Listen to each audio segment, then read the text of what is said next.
Bismillahirrahmanirrahim. Assalamualaikum warahmatullahi wabarakatuh. Nama diberi Azmi Khizam. Nombor metrik KID 21504022. Saya belajar di Diploma Pendidikan Islam kelas 2 semester 3. Hari ini saya akan menerangkan satu topik berkaitan pembangunan sosioekonomi di Malaysia, iaitu aspek kemasyarakatan. Apakah yang dimaksudkan dengan aspek kemasyarakatan? Aspek kemasyarakatan maksud hubungan antara warga negara dalam satu komuniti yang berkaitan dengan bantu-membantu, gotong royong serta memberi kerjasama antara satu sama lain. Jenis-jenis masyarakat. Terdapat dua jenis masyarakat yang dapat diterangkan, iaitu masyarakat Melayu tradisional dan juga masyarakat moden. Mari saya mulakan. Saya teruskan kepada poin yang pertama, iaitu masyarakat Melayu tradisional. Masyarakat Melayu tradisional adalah masyarakat yang kehidupannya masih banyak dikuasai oleh adat istiadat lama. Apakah ciri-ciri masyarakat Melayu tradisional? Ciri-ciri masyarakat Melayu tradisional yang pertama ialah kadar yang rendah pengeluaran, memenuhi keperluan rakyat pada tahap yang minimum. Yang kedua, penggunaan kuasa yang besar. Yang ketiga, kegagalan untuk menerima pakai inovasi. Yang keempat, peraturan yang ketat dan kawalan tingkah laku manusia, struktur sosial, institusi dan amalan. Yang kelima, sebagai peraturan, dilarang apa-apa manifestasi kebebasan individu dalam masyarakat tradisional. Yang keenam, iaitu yang terakhir, pendidikan sosial. Tradisi mulia dianggap dicabul walaupun pemikiran perubahan yang mungkin mereka dilihat sebagai penjenayah. Susun lapis masyarakat Melayu tradisional terbahagi kepada empat, iaitu yang pertama diraja, yang kedua bangsawan, yang ketiga rakyat jelata dan yang keempat ialah hamba. Kita teruskan kepada susun lapis yang pertama, iaitu hamba. Hamba ialah institusi perhambaan di dalam masyarakat tradisional Melayu dikaitkan dengan tradisi perhambaan di tanah Arab atau Islam dan wujudnya sistem kasta dalam kepercayaan Hindu. Hamba juga berfungsi menyediakan tenaga manusia bagi menyokong dan menjalankan pelbagai jenis kerja yang wujud dalam masyarakat. Hamba juga dikatakan mampu meningkatkan taraf hidup pemiliknya kerana semakin ramai hamba yang dimiliki oleh seseorang, semakin tinggi taraf hidup dan kukuh ekonominya. Susun lapis yang kedua ialah rakyat jelata. Rakyat merupakan golongan terbesar dalam masyarakat Melayu tradisional.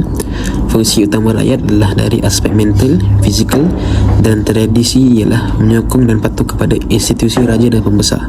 Sebahagian besar daripada golongan rakyat adalah orang Melayu dan selebihnya adalah orang asing dan orang laut yang terlibat dalam kegiatan ekonomi sebagai pedagang, peniaga, pedagang mubalik dan santeri yang menyebarkan agama Islam. Yang ketiga adalah bangsawan. Bangsawan merupakan satu kelas sosial yang berasal daripada golongan bangsawan. Bangsawan tidak semestinya termasuk golongan raja, tetapi mereka yang datang dari atas tinggi dan berharta. Keistimewaan dan kedudukan dalam kalangan golongan ini sering diberikan oleh orang yang memerintah. Pangkat dan gelaran kehormat seperti datuk, orang kaya maupun tuan sering digunakan bagi membezakan kedudukan golongan ini. Susun lapis masyarakat yang terakhir adalah susun lapis masyarakat yang paling penting, iaitu diraja. Raja merupakan autoriti atau pemerintah tertinggi dalam pentadbiran. Raja bertindak dalam berbagai hal dan menjadi lambang kesatuan dan kebesaran negeri. Kedudukan raja dikukuhkan dengan konsep daulat. Sesiapa yang menentang raja dianggap sebagai penderhaka. Seseorang penderhaka akan dikenakan balasan atau hukuman berdasarkan apa yang dilakukan olehnya. Jenis masyarakat yang kedua ialah masyarakat moden. Masyarakat majmuk memang sinonim dengan Malaysia sebagai sebuah negara yang bercirikan pelbagai kaum dan juga identiti. Kepelbagaian kaum dan etnik ini mewujudkan kepelbagaian. Masyarakat majmuk terdiri daripada pelbagai kaum dan etnik yang mempunyai kebudayaan, agama, bahasa dan adat rasam yang tersendiri meskipun berada di bawah sistem politik yang sama. Masyarakat di semenanjung Malaysia mempunyai beberapa etnik, iaitu Melayu, Cina, India, Serani, Punjabi dan juga orang asli. Etnik seperti orang Melayu, Cina dan India juga terdapat di Sabah dan Sarawak. Kaum orang asli terdapat dalam beberapa bahagian, iaitu Jakun, Negrito, Semai, Senoi, Semelai, Semang, Sungai, Pangan, Kanau dan lain-lain. Masyarakat di Sabah Hula mempunyai 10 etnik, iaitu Ganazan Dusun, Bajau, Dumpas, Lotut, Sulu, Murut, Kedayan, Bisayah, Rungus dan lain-lain. Kali masyarakat yang terakhir pula, iaitu masyarakat di Sarawak mempunyai beberapa etnik, iaitu Kayan, Dayak Iban, Orang Ulu, Dayak Bidayu, Kedayan, Kelabit, Melanau, Unan, Bisayah, Dayak Iban dan lain-lain.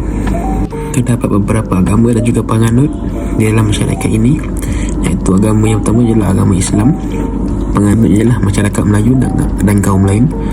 Agama yang kedua ialah Kristian, penganutnya ialah masyarakat Cina, India, Kadazan, Iban dan lain-lain.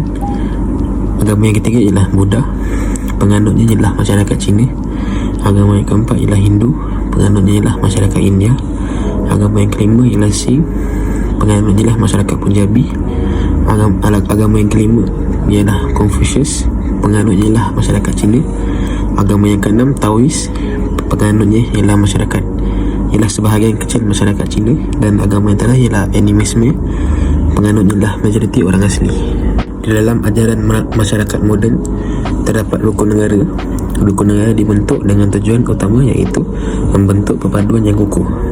Prinsip-prinsip yang terkandung dalam rukun negara jelas merupakan kunci kepada keharmonian dan perpaduan kaum demi kejayaan kestabilan Malaysia. Rukun negara terbagi kepada dua iaitu bahagian pertama dan bahagian kedua. Pada bahagian pertama terdapat 4 poin, iaitu yang pertama ialah mencapai perpaduan yang lebih erat dalam kalangan seluruh masyarakat, memelihara satu cara hidup demokratik. Yang kedua, mencipta satu masyarakat yang adil di mana kemakmuran negara dapat dinikmati bersama secara adil dan saksama. Yang ketiga, membentuk satu sikap yang liberal terhadap tradisi kebudayaan yang kaya dan berbagai corak. Yang keempat ialah membina sebuah masyarakat progresif yang akan menggunakan sains dan teknologi moden. Pada bahagian kedua ialah rukun negara. Yang pertama, kepercayaan kepada Tuhan. Yang kedua, kesetiaan kepada raja dan negara. Yang ketiga, keluhuran perlembagaan. Yang keempat, kedaulatan undang-undang. Yang kelima, kesopanan dan kesusilaan. Terima kasih. Itu sahaja dari saya. Assalamualaikum warahmatullahi wabarakatuh.